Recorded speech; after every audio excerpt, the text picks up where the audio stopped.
Este é o podcast Fora da Política Não Há Salvação. A versão em áudio do canal do YouTube Fora da Política Não Há Salvação, produzido por mim, o cientista político Cláudio Couto. Olá! Esse Fora da Política Não Há Salvação vai falar da política nos Estados Unidos. Das eleições, mas não só das eleições, de uma série de outros aspectos interessantes da política americana, que envolvem outras instituições, envolve a Suprema Corte, envolve a economia, enfim, são vários temas relacionados à política americana, daquilo que nos pode esperar pelos próximos meses. E para tratar desse tema, eu convidei um colega e um amigo de velha data, o professor Matthew Taylor, que é professor hoje na American University em Washington e já foi também professor no Departamento de Ciência Política na Universidade de São Paulo. Então, ele não só conhece muito bem política americana, mas também conhece muito bem política brasileira e tem um português melhor do que o meu, o que evidentemente vai facilitar muito a vida de quem nos assiste no canal do YouTube ou nos ouve no podcast. Então, para começar a conversa, muito bem-vindo, Matthew, e explica pra gente, né? O que a gente pode esperar do que vem aí pela frente na política americana? O que está acontecendo nesse momento? Bom, obrigado pelo convite, Cláudio, muito bom estar contigo. Gostaria de ter o português que você tem, mas lamentavelmente o sotaque é de gringo mesmo. Mas, bom, acho que essa pergunta que você me coloca é uma pergunta quase impossível de responder.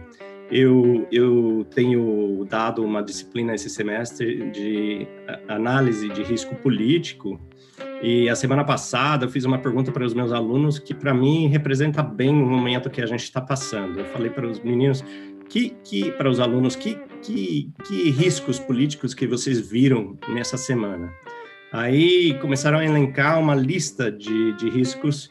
A nomeação da nova juíza da Suprema Corte, a Amy Barrett, uma história que saiu no New York Times sobre os impostos que o Trump não teria pago, ou que teria pago abaixo do que seria esperado. O debate na terça-feira, isso tudo aconteceu até a terça-feira. A terça-feira teve debate, o Trump participou de uma forma que acho que todo mundo no Brasil acompanhou, um pouco fora do eixo. Parecia que o presidente não estava 100% bem da cabeça. E depois, 2 dias depois, teve o diagnóstico do Covid do presidente e de que a pandemia havia se espalhado pela Casa Branca. Acho que no momento temos 34 funcionários do Trump que estão com Covid. O Trump se retirou do debate no Congresso sobre um pacote econômico para estimular a economia, no momento que realmente a economia está apertando. E, bom, os meus alunos foram elencando todos esses riscos e aí no final um aluno ousado levantou a mão e falou, bom, tem outro risco político, vocês se esqueceram da guerra no Azerbaijão. Aí eu caí na gargalhada, porque tinha esquecido que havia mundo fora o Trump. Então, de fato, estamos num momento muito instável nos Estados Unidos. Eu acho que todo mundo está focado na eleição, focado nos próximos 26 dias até chegar na eleição. Esse aluno não era do Azerbaijão, né? Não, era um americano, mas realmente ele lembrou bem. Tem um mundo fora dos Estados Unidos e hoje em dia acho que todos os americanos estão 100% focados nesse futuro próximo. Agora, isso é mais ou menos normal quando a gente fala em período de eleições, né? As pessoas realmente pensam muito mais no seu país. É que no caso americano, você está falando de um país que tem uma tremenda influência na política internacional, é a principal potência militar do planeta, e aí, consequentemente, questões como, por exemplo, uma guerra no Azerbaijão podem ser questões relevantes do ponto de vista da política externa americana, que também aparece muito mais fortemente na disputa eleitoral americana do que, por exemplo, acontece no Brasil, né, em que ninguém sequer trata de política externa durante a eleição, né? Será que não é por isso também que está todo mundo muito focado, ainda por cima, com essa polarização tão forte que a gente tem na política americana nesse momento? Com certeza. Eu acho que os Estados Unidos são um país extremamente insular. A gente olha para o nosso próprio umbigo muito mais do que outros países. Mas, apesar de ser um país pequeno, o Azerbaijão pode trazer 3 poderes globais para a guerra, né? Turquia, Irã, a Rússia, são vizinhos ali. Eu acho que é uma questão preocupante, tanto para os Estados Unidos, quanto para o mundo como um todo. Mas, de fato, neste momento, está todo mundo focado na eleição aqui e, especificamente, no Trump. Qual será o comportamento do Trump? E essa questão toda dos conflitos envolvendo o problema racial nos Estados Unidos, né, esse clima quente, as pessoas indo para a rua, os supremacistas brancos do outro lado também se mobilizando. Outro dia eu li uma reportagem, acho que foi na The Atlantic, sobre uma milícia armada de supremacistas brancos. E gente falando, olha, a gente está à disposição de ir à luta pelo presidente, se preciso for, vai para uma guerra civil. O clima não está nada fácil, né, para um processo eleitoral. Absolutamente. Então, justo hoje, o Trump disse que ele talvez não participasse do próximo debate. Isso depois do próximo debate será no dia 15. Seria muito inusitado um presidente não participar de um debate, ou qualquer candidato, na verdade, não participar, mas ele disse que, como será um debate virtual, por causa do Covid, ele achava que era melhor não participar, que realmente não tem precedente na história americana. Mas eu acho que também, entre o povo americano, há muita apreensão sobre o que virá acontecer no dia 4 de novembro, ou seja, no dia posterior à eleição. Primeiro porque a gente não vai saber o resultado, dificilmente este ano saberemos o resultado dentro de um dia, eu acho que talvez demore uma semana, talvez mais até. Isso por causa do voto pelo correio, né? Por causa do voto pelo correio, pela pandemia, né? Então, tem muita gente se precavendo, pensando como que isso vai se dar, qual que será o resultado. Eu tenho muitos colegas, por exemplo, que estão cancelando eventos para a semana posterior à eleição, com medo primeiro de tumulto, mas eu acho que também são pessoas engajadas que gostariam de ir lá, estarem presentes, manifestar a sua vontade política caso o Trump não aceite o resultado. Então, assim, temos 26 dias até a eleição. Uma coisa muito curiosa dessa eleição é que em torno de 6% da população já votou. O eleitorado de 100 milhões, aqui 6 milhões já votaram por causa da pandemia, votaram pelo correio, ou seja, o voto já está dado. Eu acho que isso não faz bem para os republicanos, não deve ser um bom sinal para os republicanos, porque quem já votou realmente está decidido, e estamos ainda há mais de 3 semanas. Tem 2 debates pela frente ainda, esse do dia 15, que seria um debate virtual, a do dia 22, que até agora não anunciaram se seria virtual ou não, mas o Trump, em nenhum momento, desde o debate da semana passada, o Trump deixou muito claro qual seria a posição dele em relação à eleição, se ele aceitaria o resultado da eleição. Você deve ter visto, Cláudio, que no debate ele falou uma frase, ele basicamente deixou claro que ele não aceitaria se não fosse o resultado que ele gostasse. Assim, não falou isso com todas as letras, mas, de fato, foi isso que ele estava comunicando, e ele teve que ser forçado no Fox News a retirar esse comentário. No entanto, apesar de ter retirado esses comentários, ontem ele saiu com uma notícia nova, ele saiu com uma acusação contra o próprio procurador-geral, o William Barr, que é um aliado dele, acusando o Barr de ter feito pouco para tentar coibir a fraude na eleição. Então, o Trump está empurrando com tudo para tentar forçar o governo que ele chefia a fazer o possível para colocar dúvidas sobre essa eleição. Então, são 3 semanas e meia que temos pela frente. Acho que vão ser 3 semanas muito difíceis, de muita volatilidade, muita preocupação, mas tudo indica que, se chegarmos até o dia 3 de novembro inteiros como país, o fato é que todas as indicações, neste momento, são de que será uma vitória avassaladora para o Partido Democrata. As pesquisas inclusive para o Congresso? Então, bela pergunta. Então, assim, eu não sou pesquisador que usa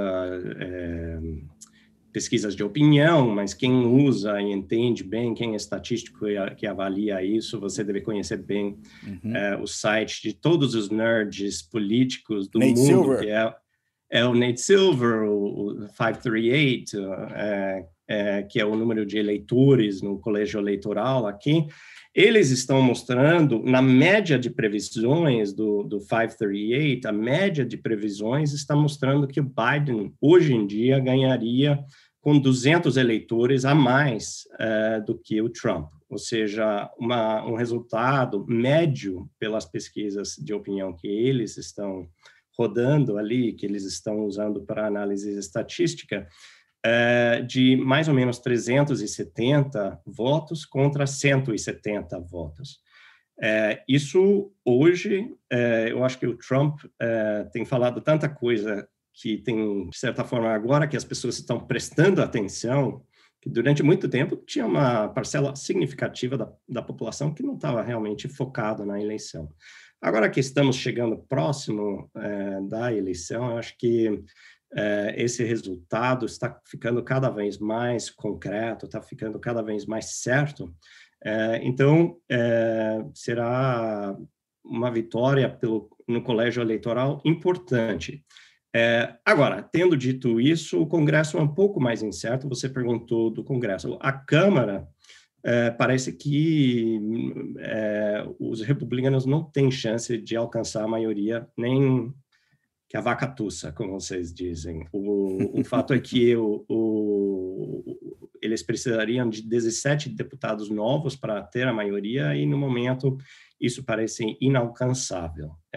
Então, muito ao contrário, parece que entre as cadeiras que estão sendo contestadas na Câmara, são mais ou menos 25, os democratas devem ganhar a maioria, entre 1 e 15, mas eles não precisam nem de 1 para manter a maioria. Então, isso daria, se eles ganhassem os 15 deputados, eles estariam com uma maioria de 55% das cadeiras na Câmara. E aí, o que todo mundo está mais preocupado é o Senado. E o Senado, hoje em dia, como você sabe, está em mãos de republicanos. 53 cadeiras das 100 cadeiras são republicanas. Mas tudo parece que os democratas estão com uma chance maior. De acordo com o Nate Silver, o 538, eles estão com uma chance em torno de 2/3, ou seja, 67%, de alcançarem os 50% mais 1. Ou seja, 50 senadores mais a vice-presidente, que se a Kamala Harris virar vice-presidente, ela seria a tirar empate, né? Ela tiraria um empate. É a presidente do Senado, né? Isso como presidente pro tempore do Senado, como eles dizem. E eu acho que talvez até essa previsão seja um pouco conservadora, né? Porque mesmo o Lindsey Graham, que é um senador muito amigo do Trump, muito de South Carolina, Lindsey Graham por exemplo, o chair do Justice, que é a Comissão do Judiciário, né, no caso, no Senado, é um senador muito poderoso, e ele estava no Fox News há uma semana atrás reclamando que ele estava sendo vítima de uma avalanche de doações para o concorrente. O concorrente estava recebendo tantas doações de campanha vindas de fora do Estado, ele alegava que vinham de fora do Estado, que ele não estava conseguindo. Pode, é legal, é viável. Tudo, liberdade de expressão. E está acontecendo. Liberdade de expressão, e ele de fato está sofrendo por causa disso, porque ele relativamente não tem o mesmo apego entre os republicanos. E existe uma chance, acho que é uma chance talvez distante, mas existe uma chance do próprio Lindsey Graham perder. Então, assim, são 3 estados onde está quase certo que o democrata vai vencer, que os levaria para as 50 cadeiras que são necessárias, e tem 1 ou 2 estados onde talvez os democratas ganhem, que os levaria para 52, talvez até, se o Lindsey Graham perder, 53, e um estado onde eles provavelmente vão perder, que é a Geórgia, e aí isso voltaria. Então, assim, tudo indica que os democratas terão uma maioria, não vai ser uma maioria de 3/5, que seria necessário para vencer algumas iniciativas da oposição, mas seria uma maioria que permitiria que toda a legislação proposta pelos democratas, caso eles ganhassem a presidência, toda essa legislação seria aprovada. Então, há essa chance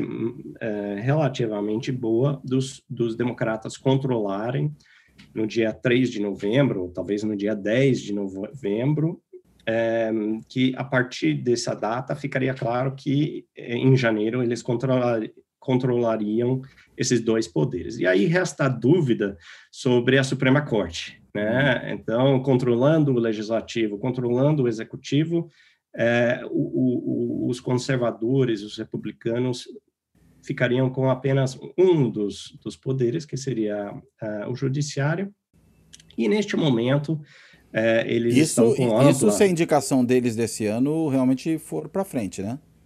Exatamente. Então, assim, isso nos leva talvez para uma previsão de médio prazo. Por quê? Bom, como você bem sabe, o Trump nomeou a Amy Coney Barrett como a nova ministra juíza da nossa Suprema Corte aqui. E ela terá que ser aprovada no Senado. O Senado, num ato de hipocrisia monumental, que havia dito há 4 anos atrás que nunca cogitaria de considerar a nomeação de um ministro do nosso STF, da nossa Suprema Corte, em ano eleitoral, agora está fazendo tudo possível, sob a direção do presidente do Senado, Mitch McConnell, para considerar essa ação num tempo muito exíguo, um prazo muito exíguo até a eleição. Uma coisa que também temos que ter em mente é que, mesmo que eles não consigam antes da eleição, eles teriam a possibilidade de considerar essa nomeação no lame duck session, isto é, no período entre novembro e a inauguração do novo presidente em janeiro. Politicamente é um pouco mais difícil, porque realmente vai contra todas as normas democráticas. Se, de fato, um Senado democrata tiver sido eleito, seria muito curioso os republicanos aprovarem uma pessoa que ficaria no tribunal, talvez durante 30 ou 40 anos, porque a juíza é relativamente jovem. Então, não se sabe se eles teriam essa coragem, mas tudo indica que eles terão, porque a hipocrisia até o momento é tamanha que dificilmente o McConnell vai parar, já que ele começou este processo. E o filibuster não consegue brecar isso? Dificilmente. E o filibuster é uma instituição informal, né? É uma instituição que realmente tem sido erodida ao longo do tempo, perdeu muito do seu poder. E a obstrução, né? O que a gente chama no Brasil de obstrução, né? É uma obstrução, não, o filibuster é mais rigoroso do que a obstrução, porque pelas regras do filibuster você precisaria de 60 votos para levar adiante qualquer assunto. Então, é uma regra, mas você chama ela, um partido diz, vamos usar o filibuster, e aí vocês vão precisar de 3/5 para levar qualquer coisa adiante aqui dentro do Senado. Agora, o problema é que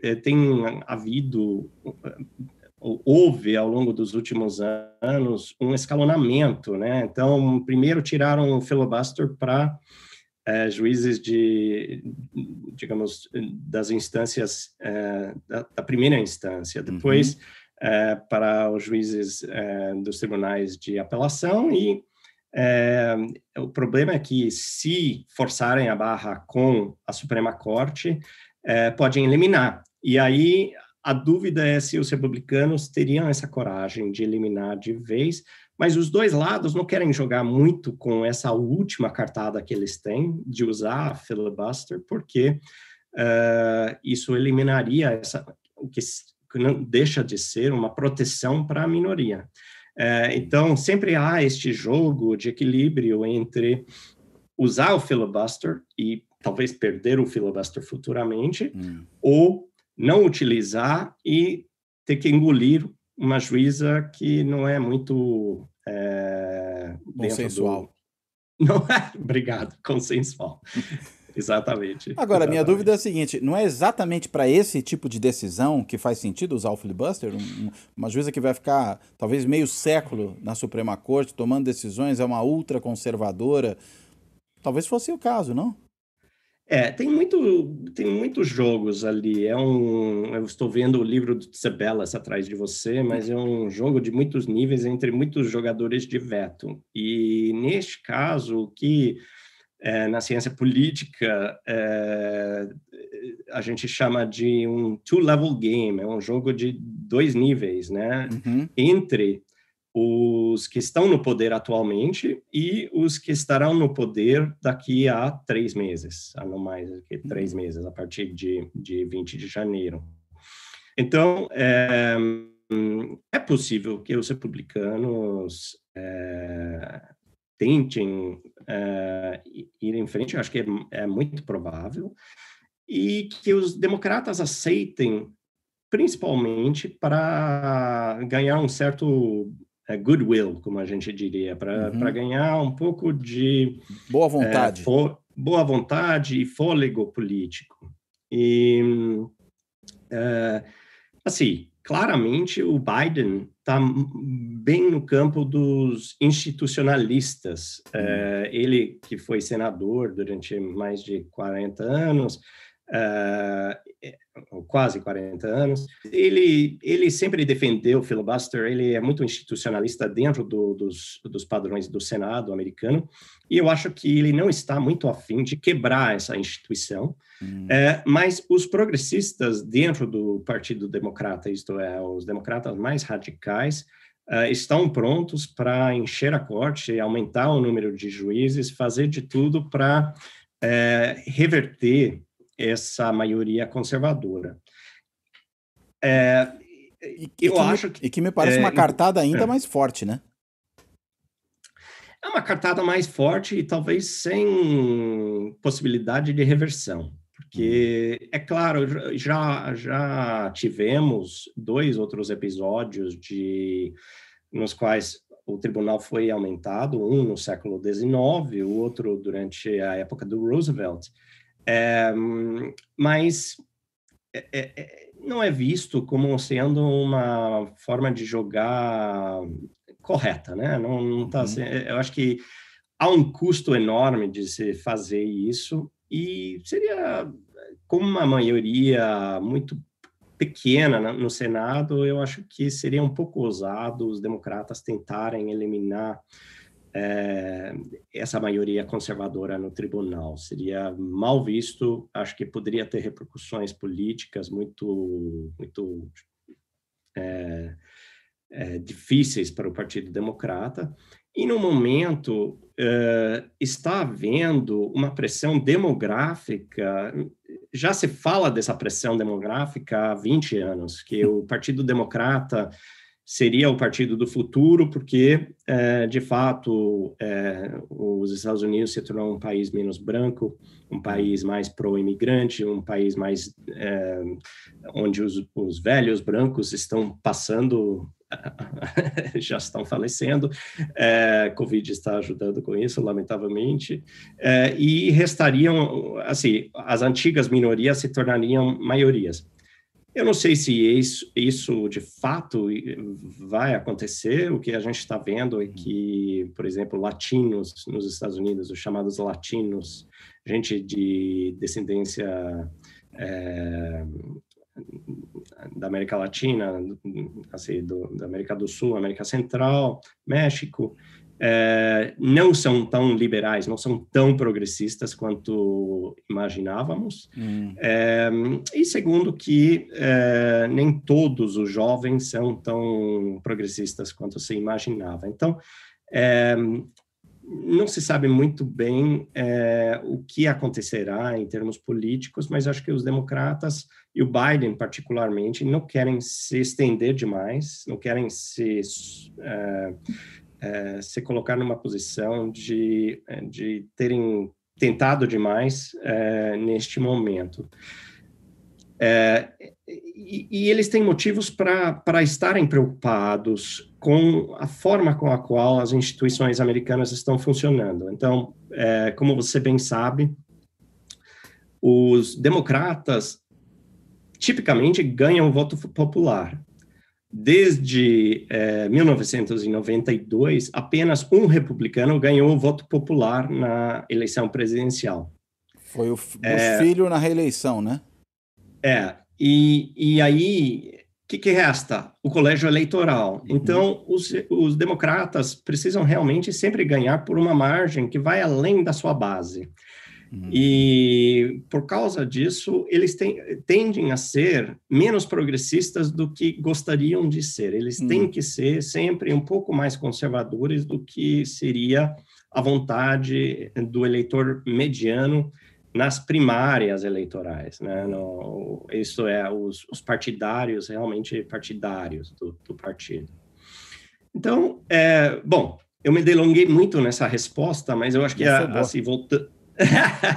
Obrigado, mas assim, eu acho que todas essas considerações entram no jogo neste momento, são considerações de médio prazo e de longo prazo. Médio prazo, pensando o que vai acontecer até a inauguração do novo Congresso, do novo presidente, e longo prazo, o que vai significar qualquer atitude que a gente tomar em relação à Suprema Corte, como essa atitude será vista daqui a 4 anos, em 2024, na eleição de 2024.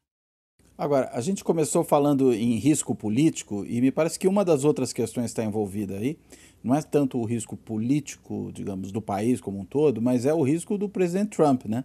Ele tem, digamos, alguns esqueletos no armário que saíram andando por aí, né?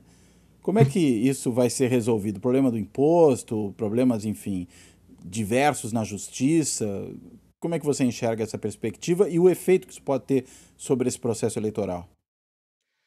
É uma bela pergunta. Eu não tenho bola de cristal, gostaria de ter, mas assim, só pensando um pouco, voltando à pergunta anterior, só um instante, porque eu acho que tem a ver.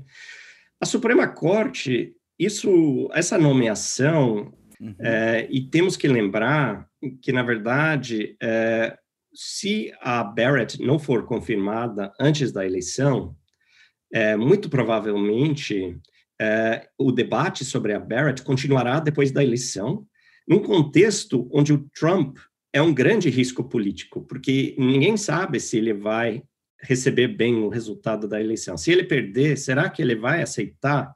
Ou será que ele vai ficar brigando? Então, nesse contexto, é mais um motivo para achar que a Barrett será confirmada, que eu acho que os democratas não podem empurrar contra a Barrett, enquanto também estão dizendo, não, nós somos os moderados aqui nesse debate, nessa eleição. Então, essa é a primeira questão.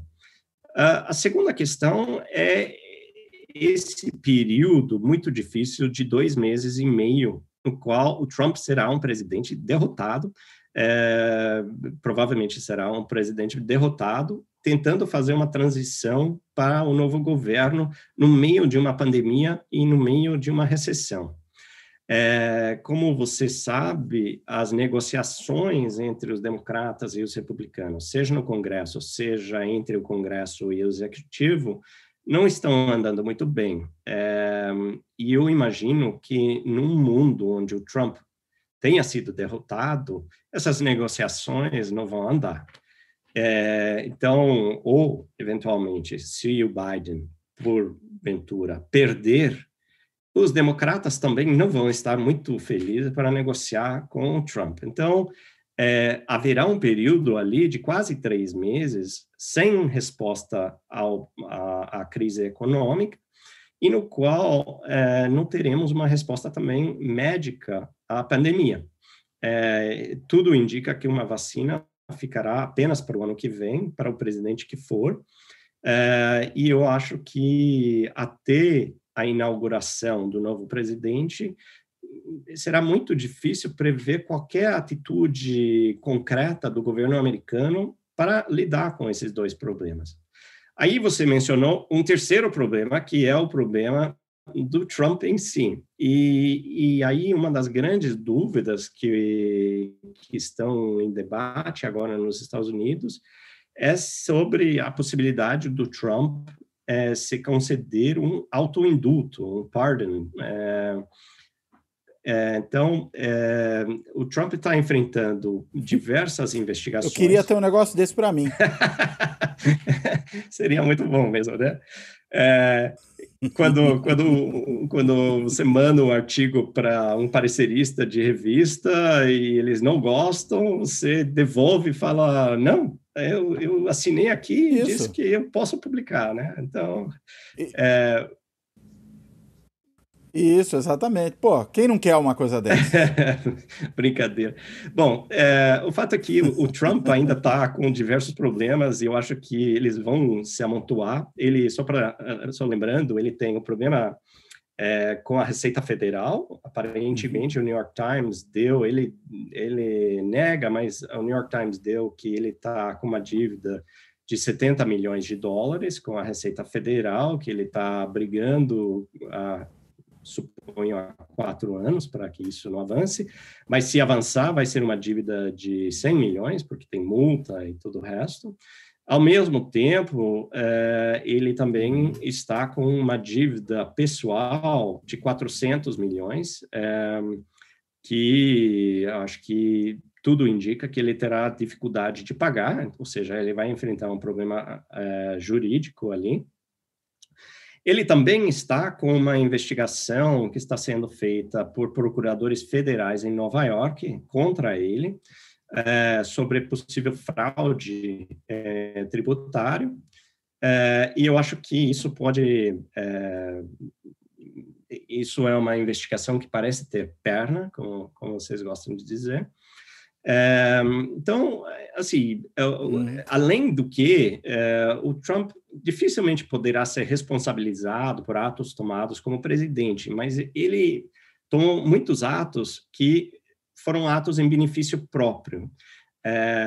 Então, não exclua a possibilidade dele ser processado. No exercício da mais presidência. Ou menos, né, no exercício. Atos em benefício próprio no exercício da presidência. Assim, eu não estou pensando em um exemplo claro aqui, mas eu sei que existem. Um exemplo é ele ter mandado o Secret Service, que protege o presidente, para os campos de golfe dele, mesmo ele não indo. Ou seja, é um ato que eu acho que no Brasil seria, no mínimo, improbidade administrativa, e talvez até um ato que poderia ser responsabilizado criminalmente. Nos Estados Unidos é um pouco mais difícil, porque o presidente... Bom, o Brasil também, o Temer mostrou isso, mas nos Estados Unidos é muito mais difícil você responsabilizar um presidente pelos atos tomados como presidente. Mas isso não significa que não poderá haver algum tipo de tentativa de responsabilizá-lo nos tribunais. Então, tudo isso indica que haverá uma tentativa, se o Trump decide, bom, eu não fui reeleito, está todo mundo contra mim, não tem maioria, eu acho que ele vai procurar aquela salvação. E a salvação dele seria ou ele se auto-perdoar, se declarar auto-indultado, ou alguns comentaristas aqui sugerem que talvez ele renunciaria por um período breve, talvez só um dia, e deixaria o vice-presidente oferecer este indulto. A grande dúvida, como sempre, bom, o Trump adoraria sair um dia cedo, um dia antes da inauguração do Biden, imagino, mas se ele sair da presidência, qual a garantia que o Pence ofereceria esse indulto, né? O Pence, o vice-presidente, é um cara bastante republicano, bastante trumpiano, mas ele também tem pretensões políticas para 2024, e eu acho que se ele desse um indulto desses, acabariam quaisquer chances para 2024. Matt, só uma dúvida em relação a isso, que eu acho que é um ponto bem relacionado a esse ponto, essa questão que você estava discutindo agora. Esse indulto, ele não poderia vir apenas após uma eventual condenação? Enquanto o processo estiver em curso, ele pode receber um indulto antes da decisão final? O que está sendo cogitado aqui é um indulto agora, antes de qualquer coisa, e isso perdoaria ele de antemão. Eu também acho bastante estranho isso, com uma pessoa que não é advogado, não sou de direito, mas parece injusto e errado, inclusive. Mas pessoas que conhecem disso dizem que o indulto é um indulto, e não importa qual foi o crime, quando foi cometido, é um indulto. E nem que tenha havido já o processo eu acho que a chave o processo já tem que estar encaminhado. Então, um processo em junho do ano que vem não seria objeto do indulto. Mas se o processo está em andamento, isso seria objeto do indulto. Seja como for o resultado, ou seja, condenado, não condenado, é um indulto que serve para tudo. Agora, assim, se você fosse o Biden, o que você faria, Cláudio, se você tivesse, assim, a possibilidade, eu acho que em junho do ano que vem, gente entrando com processo, gente tentando responsabilizar o Trump e todo o resto, o Biden sendo conservador dentro do Partido Democrata, tentando preservar as instituições, acho que ele vai enfrentar alguns desafios por causa dessa vontade que existe hoje nos Estados Unidos de punir o Trump. De fazer ele sofrer um pouco o que ele causou de sofrimento ao resto da população. E isso acho que vai ser um percalço para o Biden, vai ser uma pedra no sapato do Biden, porque ele vai ficar prensado entre republicanos e progressistas, e talvez isso dificulte um pouco o primeiro ano da presidência dele, né? Mas, relacionado com isso, se você me permite, eu acho que o Biden também vai enfrentar um problema institucional mais de longo prazo, de médio e longo prazo, que são as reformas às instituições que a gente chama na ciência política de instituições contramajoritárias, né? Então, você já falou do filibuster, já falamos um pouco sobre a possibilidade de aumentar o número de juízes na Suprema Corte. Uma outra questão que está sendo colocada aqui, que está bastante forte, mais forte do que já vi na minha vida, mas eu não sei se é forte o suficiente, seria uma reforma ao colégio eleitoral. E já discutimos um pouco o motivo de pessoas quererem acabar com o colégio eleitoral, mas todas essas reformas seriam preocupantes para o Biden, né? Porque eu acho que, primeiro, que teria um custo eleitoral nos midterm elections daqui a 2 anos, talvez teria um custo daqui a 4 anos, mesmo não influenciando a presidência, poderiam influenciar o Senado. E se você elimina algumas dessas proteções, o que resta para proteger sua maioria, né, em anos seguintes? Então, eu acho que são questões onde o Biden não está certo que o Biden apoiaria essas reformas. Mas eu acredito que haverá uma pressão bastante forte da base democrata, especialmente da base progressista, a favor dessas reformas, como uma forma de sanar o dano feito pelo Trump. Interessante. Agora, isso para os republicanos não interessa de modo algum. Imagino que essas reformas teriam que passar por emendamento constitucional. A gente sabe que emendar a Constituição nos Estados Unidos é difícil, não, né? com Você certeza. não acaba com o colégio eleitoral sem assim, emenda eu constitucional. não sou especialista em, por exemplo, colégio eleitoral, mas existe uma proposta que não seria tão difícil de aprovar, onde basicamente cada estado faria uma troca na forma de alocar o voto eleitoral, de forma a garantir que quem ganhasse o voto popular ganharia o voto eleitoral, o colégio eleitoral, naquele estado. E, se não me engano, em torno de 20 estados já houve essa troca. Ou seja, então, sem precisar trocar a nível federal, trocar a Constituição, você faria uma reforma subnacional nos estados. E eu acho que há uma fortíssima pressão agora para tentar sanar o problema que está havendo há muito tempo, que é o problema dos republicanos sempre serem voto vencido no voto popular e, mesmo assim, terem uma influência permanente em 2 dos 3 poderes, né? O judiciário e metade do legislativo. Então, de fato, eu acho que haverá essa pressão, e também tem uma questão da própria legislação eleitoral. Então, eu acho que tem uma outra questão, que no próprio campo eleitoral. Nos Estados Unidos, a gente não tem nenhum tribunal eleitoral, como vocês têm no Brasil. Ou um órgão de governança eleitoral independente, né? Ou um órgão, e o mais importante, a gente tem órgãos eleitorais, mas são estaduais. E a legislação também é estadual. Então, o nosso federalismo é de baixo para cima, ao contrário do federalismo brasileiro.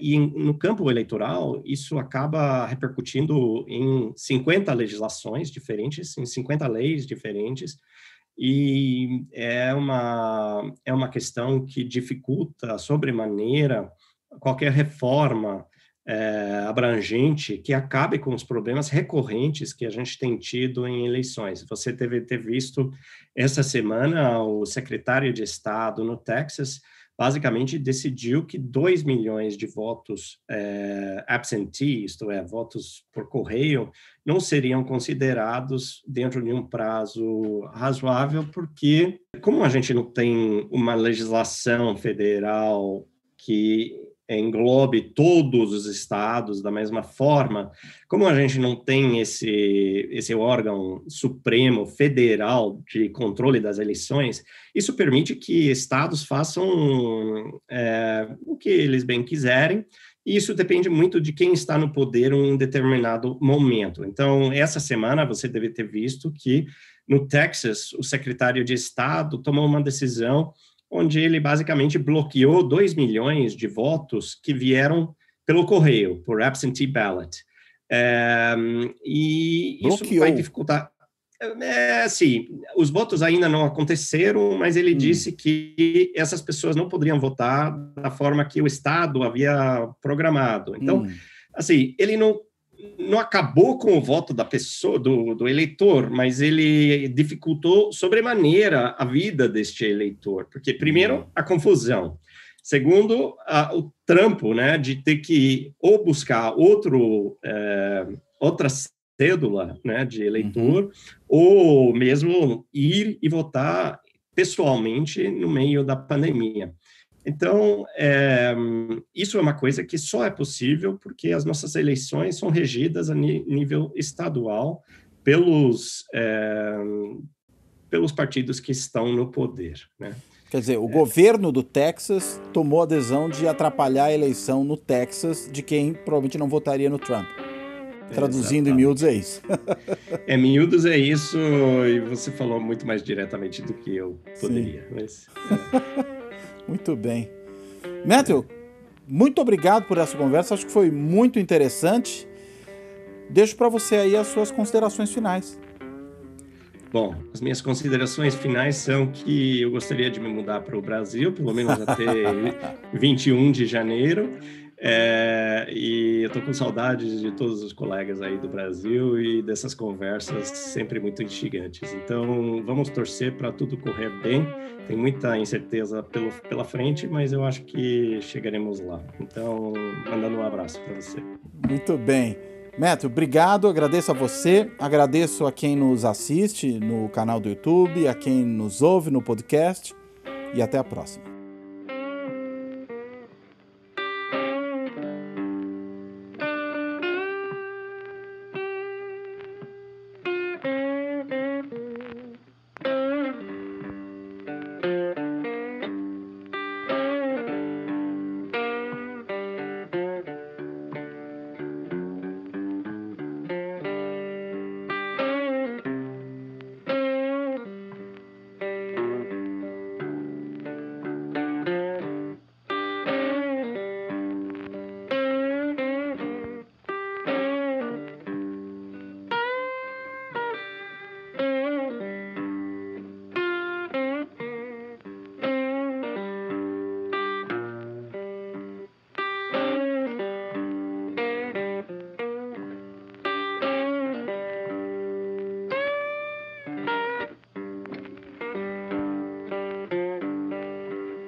Fora da política, não há salvação. Um podcast para discutir política. Também disponível no canal do YouTube.